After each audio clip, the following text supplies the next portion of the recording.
Hey, film gazers, Kat Pachong here for the Film to Gaze podcast. This podcast is all about underground cinema, where we like to highlight the experiences of filmmakers paving their way in today's industry. My guest today is Cori Sims, a friend, writer, and producer of many short films. She recently produced Anything for a Star, directed by Gary Martinez. And right now she's in China teaching English to young kids. And we're going to be talking about the balance of what it's like being a writer, what it's like being a model. Oh, she's also a model. And what it's like to balance the art of creativity and pursuing your passion while also, experiencing life and paying the bills and whatnot. So I'm very excited for today's guest. Hey, Cori, how are you today? Hey, Kat. Hi. I, as you mentioned, it's China, so I'm 12 hours ahead. I have had a wild past week in terms of energy and just time. The work culture in China is, whew, if you're not from Asia, you really wouldn't understand. I'm not from Asia, so I found out real quick. Mm. Mhm. So it's evening, it's 9:40 for me. I'm just coming down from the day and I'm very, very happy to sit with you and talk with you. Yeah, thank you. I'm sure it's like fast paced. That's what I'm imagining. Like you have to keep up. Oh.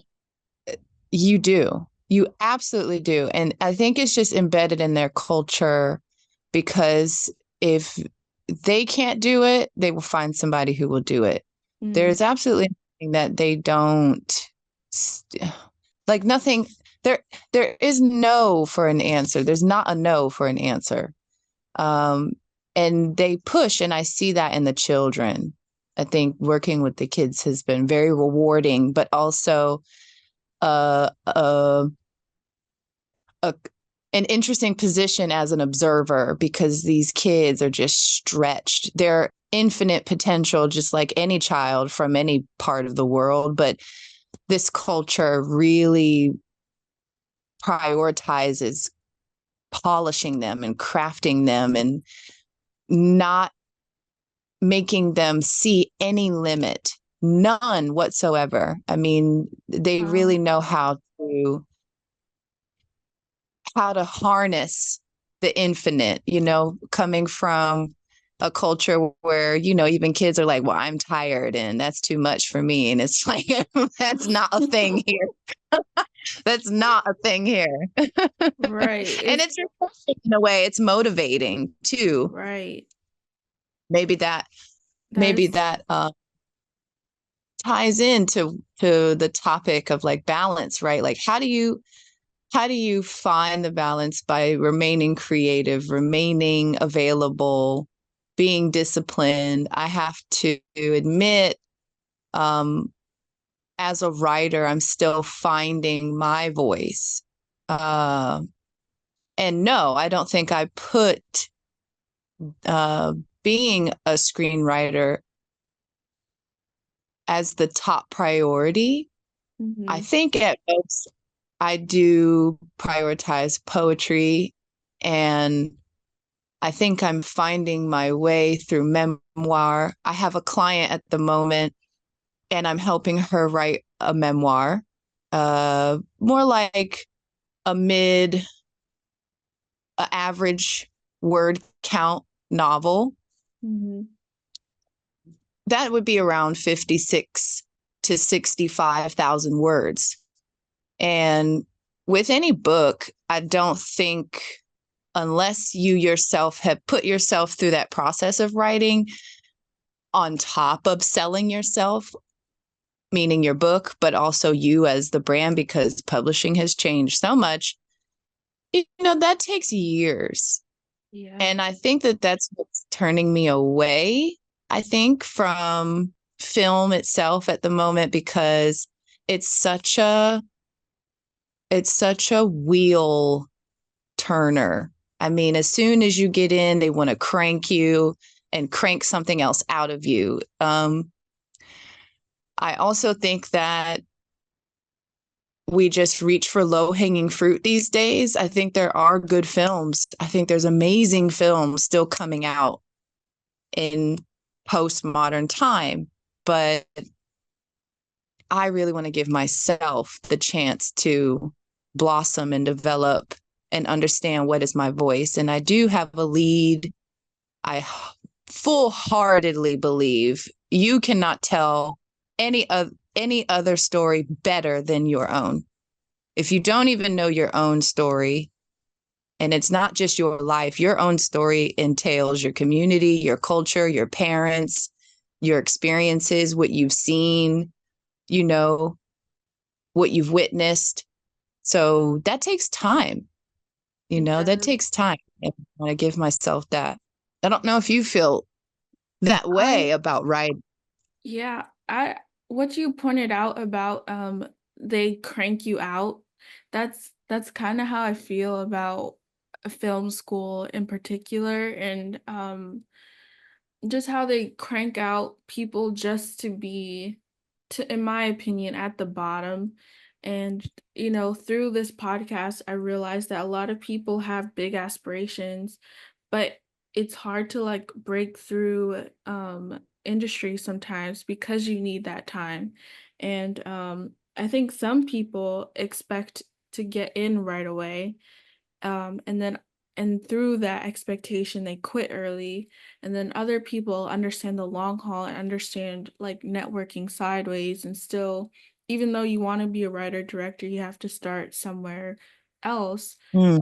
And also you brought up just like just honoring your story and understanding that it is going to take time. I think that's the thing people don't really factor in sometimes. And time isn't a number. I want to stress that too, because there are plenty of, I think we would consider them younger people who are able to truly um, capture a clear, very penetrating perspective. Because sometimes a story, it doesn't have to be real. It doesn't have to be traumatic or dramatic, as long as it's penetrating. It's focusing your perspective at a level or to a certain part of our human story. Somehow, whether that's horror or romance or sci-fi, fantasy, it doesn't matter. Animation, like as long as you are giving some kind of perspective and helping people reflect, helping people question. One film I watched, I didn't finish it. I admit that because it got really long. I only had time to watch it at night, so I would fall asleep. And then it did get the direction went somewhere unexpected. The Mhm. Boy and the Hen, a Japanese animation. The same director for My Neighbor Totoro. And Oh, yes, hold on. I know who even you're the talking beginning, about. like the beginning was like, okay, wow, already, boom, when the nuclear bomb hit Japan, Wow. wow. And you're in that perspective. And it's so wild how that's so relevant still today. It's still relevant. It doesn't matter that that was what we call history. Like that is absolutely still relevant because if you aren't informed about what happens at the military level, which is above politics, but if you aren't aware, like just how testy things are right now Mm. outside of Ukraine, outside of all this other stuff, it's like these things are very much now. And it's not about fear, it's more film is still so important. Film is very important, and it can help us consider what kind of person you really want to be, you Wow. know? Yeah. I do love film that just makes me laugh and, is absurd and makes me, Forget uh, in a way. yeah, Hmm. kind of like remember the nothingness, right? The bizarre part of life too. But I do like to, okay, what kind of person do I really, what are my choices? Hmm. How do I choose, And I Yeah. think that that's how I want to position myself as a writer. Film is like a time capsule, like you said. Um, I have a client here who loves watching World War II movies, like that's all he watches. And I'll be like, "You're watching this again? Like it's kind of heavy." He's all like, "I just need to remember." So for some people, it's an act of remembering like what happened Yes. in their past. Because that history is very much still real to them. Um, and the director I wanted to just mention is Hayao Miyazaki. Um, Hmm. yeah. And okay, so you briefly touched on horror, and I was wondering if you have seen Long Legs in China. I saw that on a website. I saw the option. I didn't play it. How Okay. was it? Well, I had to walk out because I was the only one in the theater and I was not expecting it to be so scary. Really? Yeah, I was like, I really wish I had a friend to like squeeze my hand right now because I was the only one in the theater. And Oh, I love that. yeah, I was like, okay, I'm gonna see this another time because I can't right now. What Yeah. would you say made it so uncomfortable and scary? Uh, for me, it was the music.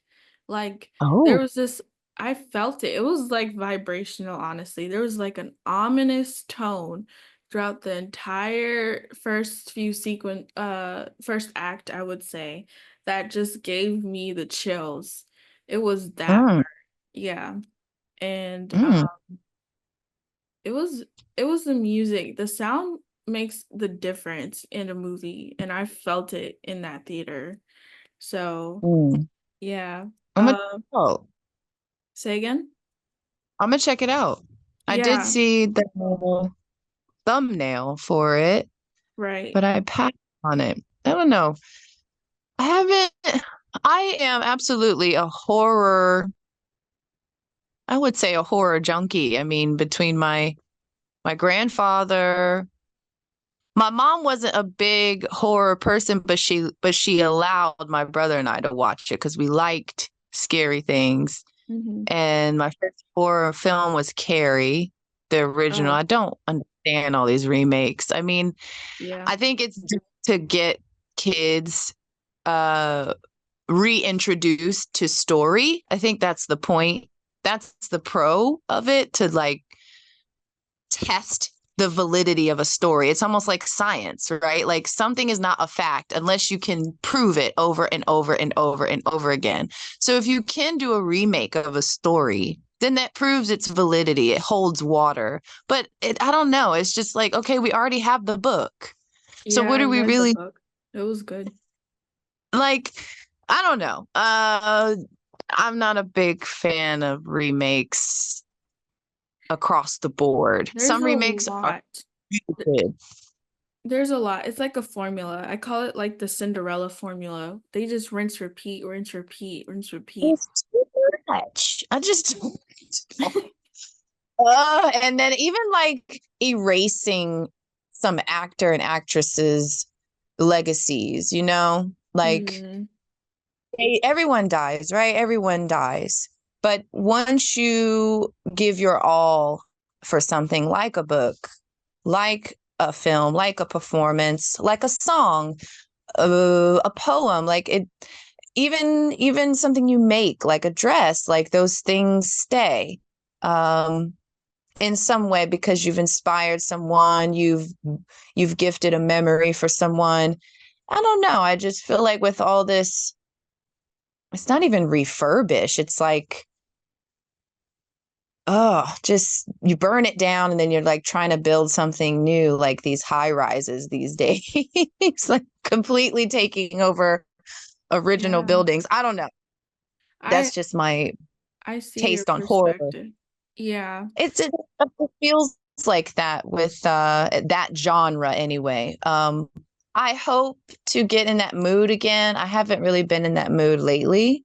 Hmm. There was one film, I'll have to find the title, but it was a British film. And maybe 2015, 2017, I found it on Tubi, which is like crushing it these days No, for and real. outperforming Netflix and everyone else. Their earnings, I think, in the past year were posted. And I was like, I'm not surprised because they're banking on B level. They're actually funding regional and local producers so they can make their films, and that Right. makes sense. Those local people or people of interest will watch it anyways.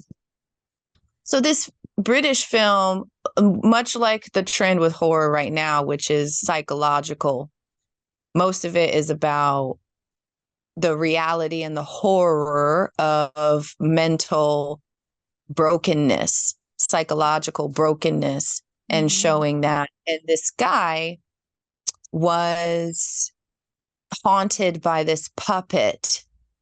And it turned out that this puppet was used for sexual purposes by his uncle. But throughout the film, it's just so dark and gritty and almost um, like dirty in a way, just the way that they showed the house, the way that they showed the different scenes, because he's at this muddy beach. It just made you feel gross. Like you mentioned sound being a part of it. I think other people a part of film outside of the writing, when you set up the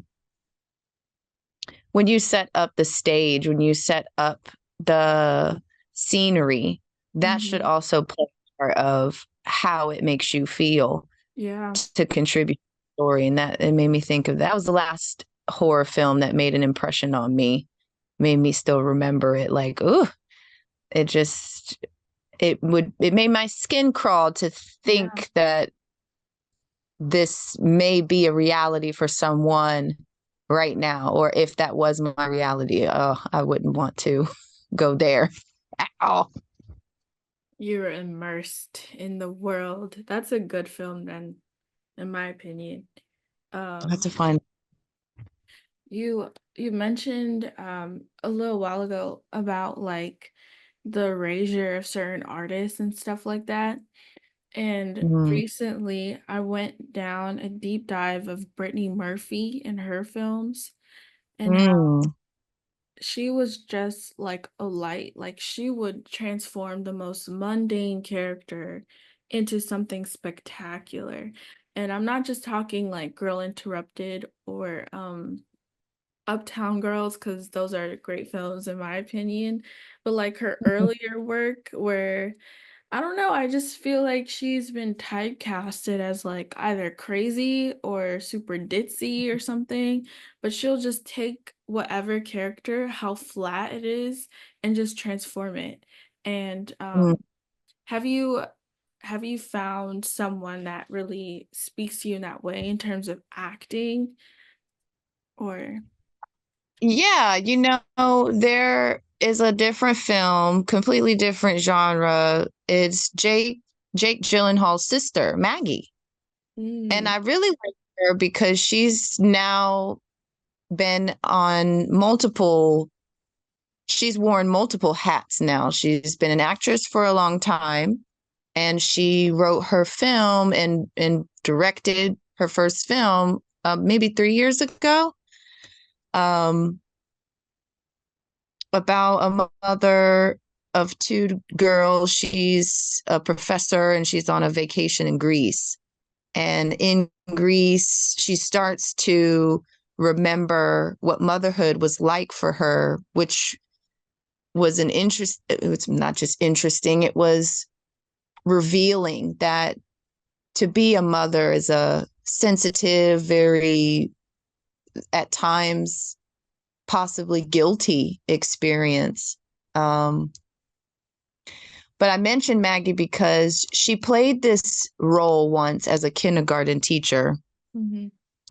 And I loved it so much because it shows a wife, a mom, and a person who is very detached because they're not sure exactly where they're going. And then a bright student comes into her classroom, into her life, and he proves to be this kind of prodigy, a child who can really understand perspective and lyric and how to inject emotion into language. So she is revived. She's brought back to life, but almost to the point of obsession. And she ends up kidnapping this child. Oh, And wow. the way she played this role, I was like, wow, this could have been anybody. The way she played it, it's one of those situations where you look at a crime, you hear about a crime that someone did, and you're just like, I can't believe they did that. And it's like, no, don't be mistaken. That could also be you. Oh, You don't, wow. we can underestimate the subtle formula of desperation that can kind of erupt out of a person, Yeah. to move them to what in the justice system, many people find themselves in prison because of a crime of passion. You get so uh, tunnel visioned into something, and you don't even realize sometimes what you're doing.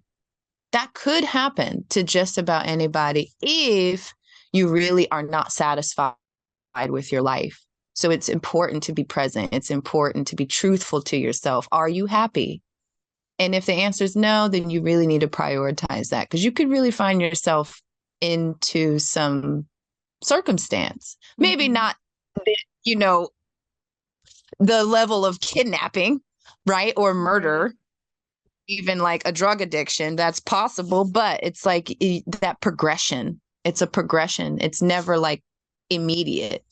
Yeah, But it's yeah. like you get used to like autopilot so much that like you Yeah. forget to check in, and then all of a sudden you're like, uh, I don't know what you could be like, honestly. You could just like zone out on the most mundane things on your ride home from work, thinking you're going the right way, and then you end up somewhere else. Even that, with accidents. So that's a Right. good example. It's a very average, very normal example. You're so checked out, you're not even realizing you're driving on the wrong side of the road, or you drove through a stoplight. Mm.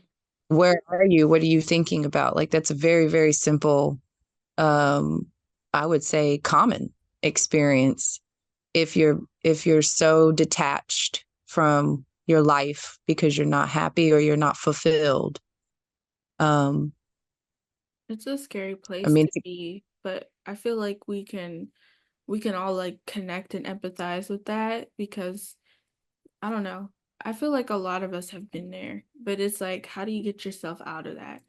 And I think as artists and as creatives, going back to the page, going back to the paintbrush, going back to like what is important for us to like release all the stuff that's built up, all the gunk helps with that mundane sort of autopilot mode people get into. Um so I want to ask you now is what how did anything for a star come about? And then how did you go about producing it? Because there's a lot of people out there with a lot of ideas, but they're unsure of how to execute them in a way that is like authentic to where they are in terms of budget and the people around them who are able to help them. So how did you go about writing and producing anything for a star? well, I would say this is probably like the pre-portfolio stuff.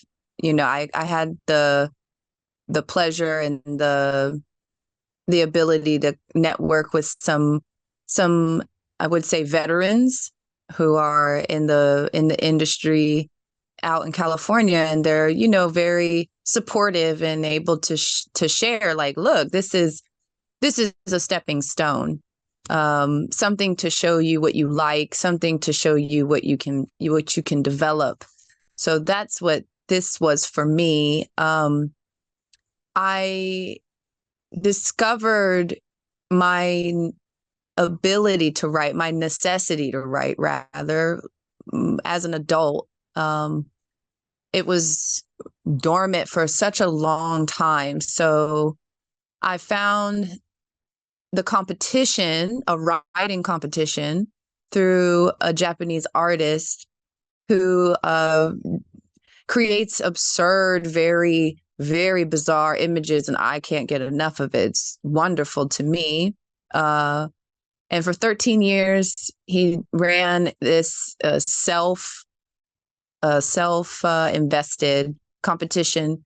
So I tracked the date, and then I said, I really want to do this. This was like my second time as a writer to prove something to myself. The first time was publishing a children's book, which I did myself and collaborating with an illustrator. So this was like my second, let me prove this. Let me see where this can go. And I wasn't working at the time. I was able to live at home. I had finished a contract and I had some money. So I said, let me just really see what I can do creatively. What can I do? How can this process look like? And I contacted some close friends who are also not just enthusiasts, but they work professionally, or they've done projects, and, maybe it's just a little quiet for a while, because that's another illusion that you mentioned. You don't realize what's needed to be in the industry. I also don't think we understand that this is not something full time for most people. Most people have a day job on the writing side of things. I can't speak for directors. I can't speak for producers. I cannot speak for actors. But as a writer, it's usually not your day job. So I wrote the script.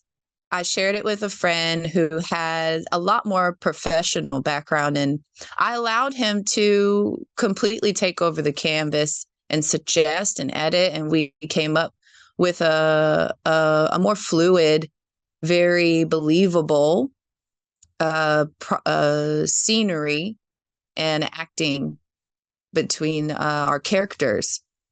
So I would say the biggest piece on the producer side was something I just will not forget, as an advice from one of the masters, Alfred Hitchcock. And he said, most of my stories are one room scenes, one room sets. Because if you minimize your location count, you have a lower budget, right? You don't have too much cost, but then that also forces the writer and the director to be very clever and also creative with the story. It puts you back in that focus of story. How do the characters, every single movement of the character, how they say things, where they go in the room, what is their demeanor, what's their mood, what's the problem, and you show that through the characters. And I really believe in that. So I, on top of this just being a short film, I really wanted to try. And the story had to follow the characteristics of the competition. And it was, it's so niche. Most people would, look beyond it, and they wouldn't think twice of it. But for me, I love absurd things, and it was about using feces in the story specifically. And it could not be porn, right? Because first of all, that's cheap and trashy. we do it every day. At least you should be doing it every day. It's Right. a part of daily life. Yeah. So, you can make it fun, you can make it serious, you can go different directions. And I thought of a restaurant. For me, I've always loved gastronomy. I've always loved cuisine. I've traveled a lot, and I believe wholeheartedly that food is a language, and it's a way for us to, it shows your economic status a lot of the time. It shows your tradition. It shows your own creativity. It shows a lot. So I thought of a hotel, or, well, really, at first it was restaurants. We were trying to contact restaurants, but obviously that's not monetarily efficient for either side. It's a lose-lose, because for a restaurant, if they're open, they want to be making money. And if Right. you're making money, that means you're busy. And if you're busy, that's horrible for a recording team and a videography team. You Yeah. cannot handle all the noise. So, long story short, I ended up having an agreement with a local luxury hotel in the Orlando area, and we got the permission to film, and we didn't need to pay. But I believe in exchange. I do believe in giving and receiving. It doesn't necessarily mean that you owe people things just because they give you things, but it's more on the spiritual side of things, because you must show gratitude some kind of way. And words aren't enough in that realm, in my opinion. Words are not enough. So I booked rooms for the teams, and, for my budget, yeah, it's possible. Like, I could have tried to save here and there, but I just wanted to provide space to be among other creative people, and I wanted to share something with other people. So yeah, Incredible. like, we stayed there, and you were in the group. You were I a was part of so the privileged to be a part of that group. It was such a fun shoot. Such a fun shoot. And everyone. It was just good flowing energy. watching you in a leadership role, and it was producer, so you were main stage, but you also had moments where you had to like step back and allow Gary to lead. And when Gary Yeah. needed your support, you stepped in and told him to refocus and to, go back to what he knew. It was really cool to see. And then the dynamic of the actors and the set design with Omar. Omar did great. And his friend too. I forgot his name. Uh, Mm. but it was such a good dynamic on the team. Like, Aiden. This yeah, had two names. Aiden, yeah. yeah, Without that, and it's amazing how everything, everything, what you envision, and that's why it must come from your vision first. It can't mhm, come from advice. It can't come from other people suggestions. You right, have to see it in your mind first, and it cannot be uh, an afterthought at all. You must be clear, and it must be complete before you start to share with other people, because technically the team provided something beyond what I saw. Technically, I understood what I wanted to see, so I could at least communicate, or uh, give an example through mood boards and things like that we use as tools, so we can share our ideas as right, inspiration. But I would say, as a writer, I think it's very common for us to feel so excited to share, but also get, I don't want to say attention, but just some validation. And I don't mean validation to make yourself feel important. I mean validation of your idea, validation of what you see. Right. I think that is why sometimes we do share things prematurely, or maybe we share it with close friends or people we trust, but maybe that's not the best audience. And sometimes it's good to just sit on it. And that's hard. I have to admit that it's really hard to do, but it's worth it. I Just trying to agree with map. what you're saying. Like, don't prematurely share. Because I've done that before. And depending on the feedback you get, it can be so discouraging if you want to continue or not. You know what I mean? Discouraging. Also, just sometimes the truth hurts. It just does. Yeah. Everything you write is not going to be um, brilliant, eloquent. It's not, it may not even be what you think it is, but that's why you have to do it, put it away, bring it back out, put it away, bring it back out, put it away, because when you're a professional writer, and this is based on mostly interviews, because oh man, I try to find as many writers as I possibly can to learn from, because they make me remember, wow, I'm not so far off the target in terms of what I do and how I think, my routines and my projects. It's like you're not constantly writing. And if you don't have a deadline, you do have a lot more freedom, and you should revel in that, because how you write, and I know this is more for film, for myself at the moment, I can't really put myself in that perspective, because I'm more on the manuscript side these days. That's all right. Um, you gotta write what feels true. And truth has nothing to do with facts, of course. If you're writing nonfiction, duh, it needs to have a lot of fact. But if you're writing truthfully, it means you are not taking someone else's words. You're not using what you've uh, what you believe someone wants to hear. I think that that's what's happening these days too, with all this. Mhm. I would say, I want to call it Western circus going on. That's a good way to Um, put it. that's how I want to say it. Yeah. Um,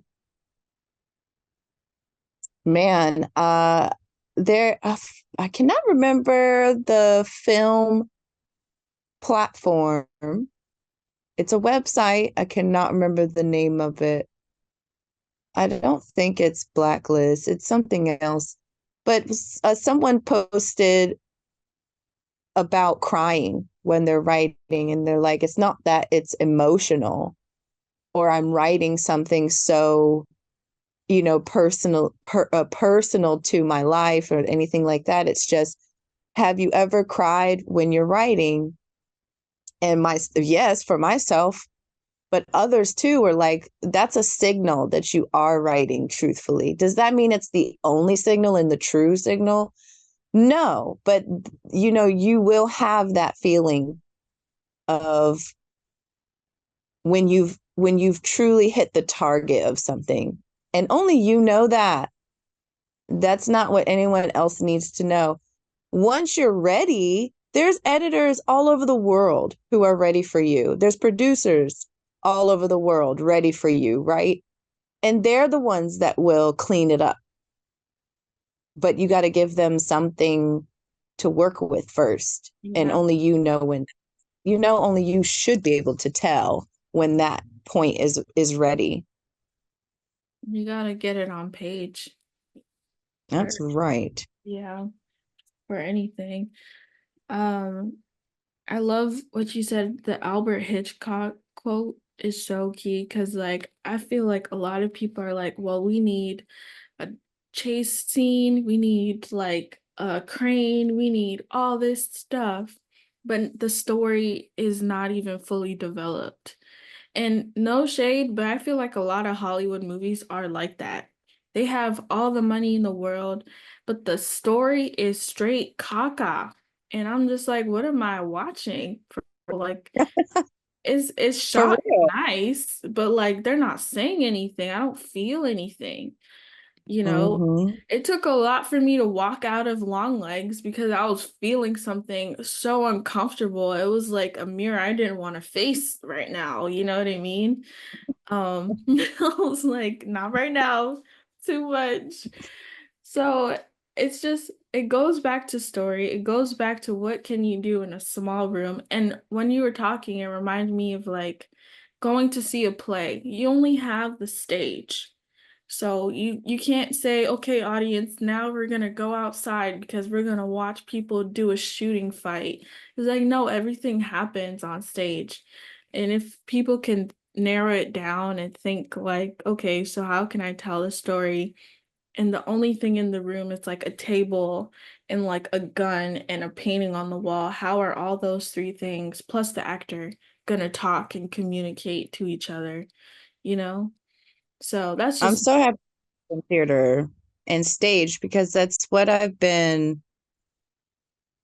I would say, led to. mhm.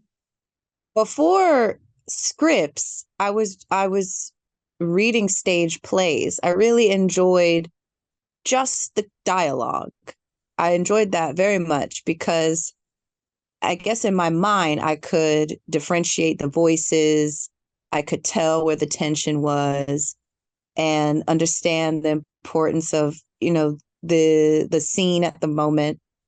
Um, but right now I've been studying Little Foxes. It's a stage play from the 40s by Lillian Hellman. She's a Southern American writer, was, because she's gone now. But theater makes me push as a writer because you cannot just write a between people, like a problem between people. In theater, the problem has to be so overarching and big that it can affect just about anybody. If you put the story in another country, in another time, uh, it could still be relevant and understood. Like that's to me the challenge of a stage play versus a screenplay. Mhm. I think the screen is just as important because, um, generally speaking, outside of books, film and things for television are helpful for people who don't have the time or the resources, the money, or even the interest to learn bigger things outside of their world. And that's what film brings to you. It can. It's not supposed to be Shakespeare, is my point, is the film. But Right. theater is a definite niche, economic thing. um One, you could have the money, but two, do you have the class and do you have the interest? Do you have the intellectual capacity to even process what is happening? Like it's a tenfold situation. All of it's necessary, but stage, you gotta really reach really big, um as a playwright. And I love that challenge. I'm hopeful that I can meet that challenge because there's so many writers through history that have been able to do it all. They've been able to be poets, playwrights, uh, authors. Um, I like the idea of using different medium. Many actors right now are turning to theater or turning back to theater because that's how they started. They're ditching uh, Mainstream. yeah, mainstream Hollywood, Right. just the, I don't want to call it politics. I don't know if it's about politics, but maybe it is. As an actor, it's just a web of things that make it too complicated to be connected to the story, and there's not much freedom to experiment and kind of test and push yourself. It's not like how it was in the earlier phases of film. Yeah, But I don't I feel know. like in theater you're not typecasted as much. There's more room Mm. to grow. And there's also their standard, right? You can't Yeah. just go on stage and take and have all these different takes. Like, yes, you rehearse and you practice, but once we go on, you better give everything you got. Yeah. All of it, bring it to life. And in Yeah. order to do that, whatever that process is for that person, which is, completely different than Broadway. I think Broadway is another animal, but I want to watch more plays. I think right now YouTube is my refuge. There's so many recordings and things to look back to. I mentioned I'm studying this film, and there's just so many different actresses who have played in this film, or excuse me, this play that was turned into a film. Uh, I love it greatly, and it's it's an inspiring existing film that's helping me think of my own voice and what is it that I want to say. And I'm hopeful. I don't want to say too much because it's still brewing. Right. It's not even a draft yet, but this has been in my body and my mind and my memories for the past like 7 years, and Yeah. still going, formulating. Um, I think writing, for those who are serious, it's a long game. You're doing it for all your life. All your life. There is no missed opportunity. Writing has been around for millennia Yeah. and still count now. So it's like it's not going anywhere. Right. What are you able to, cast out, pull down, and really scribe, make Mhm. for other people to make it worthwhile to read. I think there's just so much that's not necessarily worthwhile. It's just possibly helpful, which is still, I think, maybe worthwhile, but give it the attention that it deserves, whatever it is. Maybe I'm speaking and saying things I need to hear, or maybe you need to hear. I don't No, know, but I definitely need to hear like everything you said.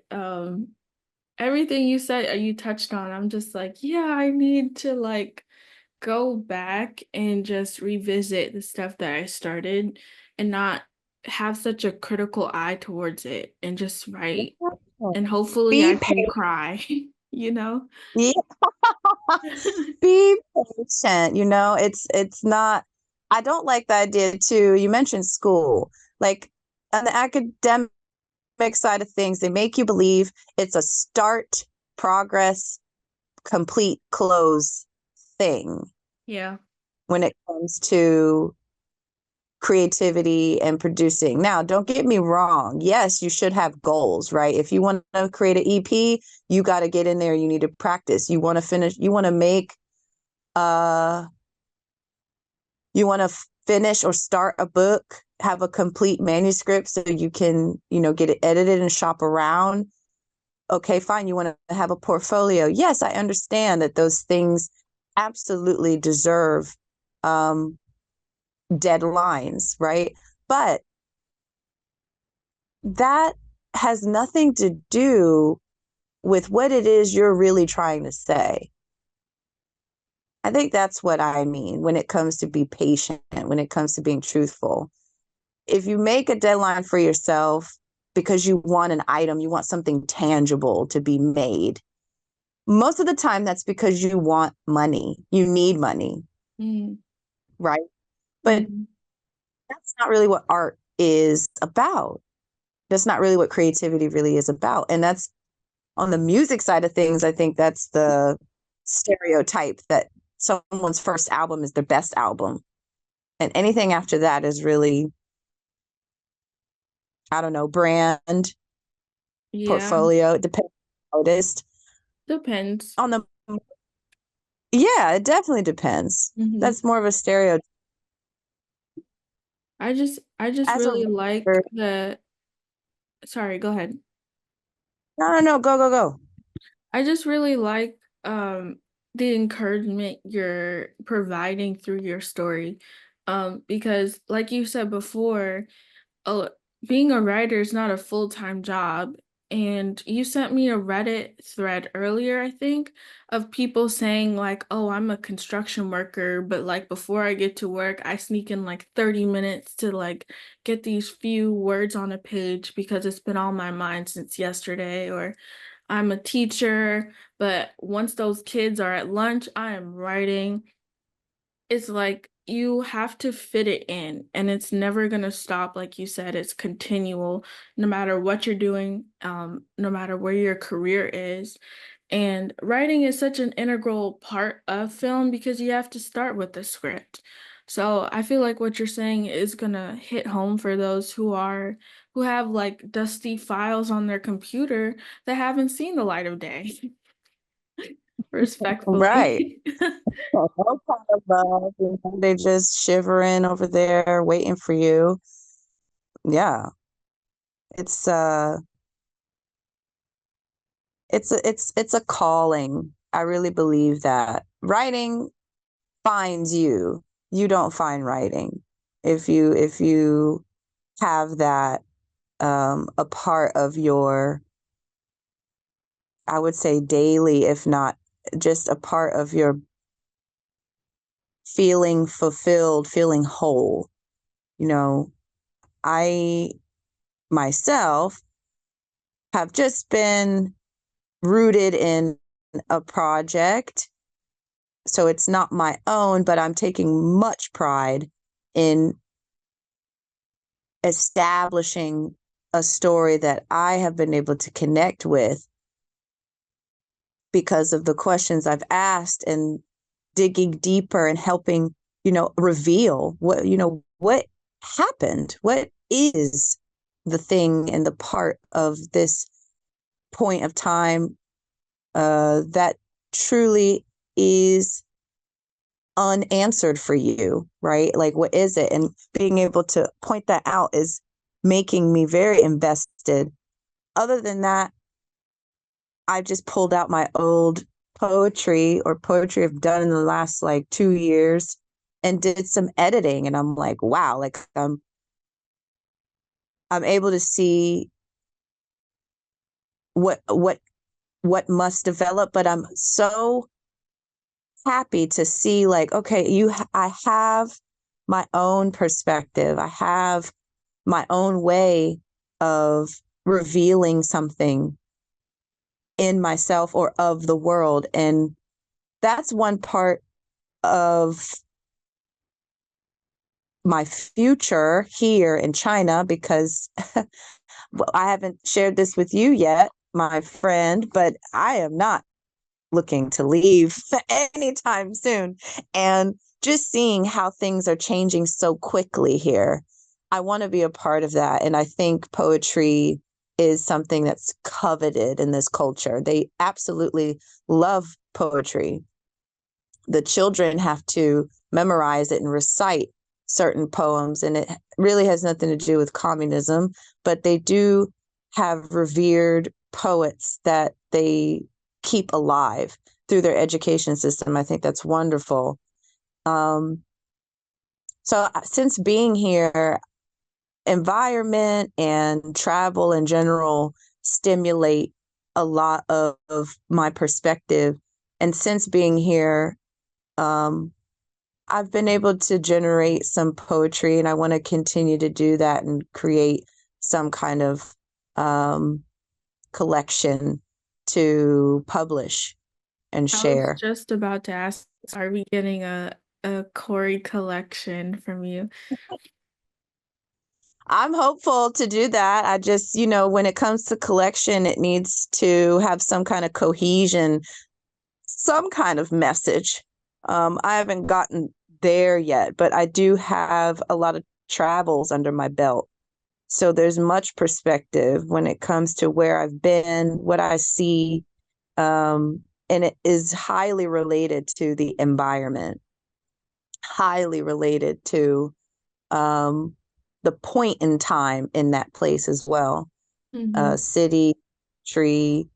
So I think I will have enough creativity to come up with something, but I'm very eager to share a Westerner's perspective of this place. Beautiful. See where that takes me. Yeah. I'm very excited for what you have in the works. This book you're working on with your client. Um, I'm just so privileged to know you and to have worked with you to see like both sides. And I know that everything you put your intention into turns out to be spectacular. So, like you said, to those listening, just be patient with your process because the time that you're living right now, one is historical, and two, no one else can walk in your shoes or really like say your piece or your story. You really have to take ownership of that and tell yourself like this is what I believe, this is my truth. I know people try to ridicule that, but it's really true. Like no one can see life through your lens unless you write it, unless you share it authentically. So I just want to say thanks to Cori for being vulnerable and showing different sides of society through her work. I've been privileged to read her children's book, her scripts, and her poems. And I feel like, once it's ready to share with the world, you'll also be blessed as well. So I just want to say thank you, Cori. Cat. It is Yeah, always. I can't wait for us to chat after this. yeah, for real. We need to catch up. But it's getting late where you are in China, so we're just gonna wrap up and say thank you so much, audience, for listening to another Film to Gaze podcast. You can connect with Cori probably not right now on social media because there's no Instagram in China. Um, No, you can use VPN. That's very right. common, but I have checked out. I have not been using much social media. You're not Just missing much. that's good to know. Yeah. Um, but yeah, how should people connect with you if they want to get to know you more, like your work? You have a website? Uh, I do have a website that's also been on the back burner too. I would say, if you want to get connected with me, you can do it via email. Uh, I use Outlook at the moment, Cori.Sims 1111. So Cori.Sims 1111 at outlook.com. That's the best way to get connected with me. Um, yeah. Beautiful. Yeah, we're just gonna close it out and just say, just keep writing and be patient with your process, and we'll catch you guys in the next Film to Gaze episode.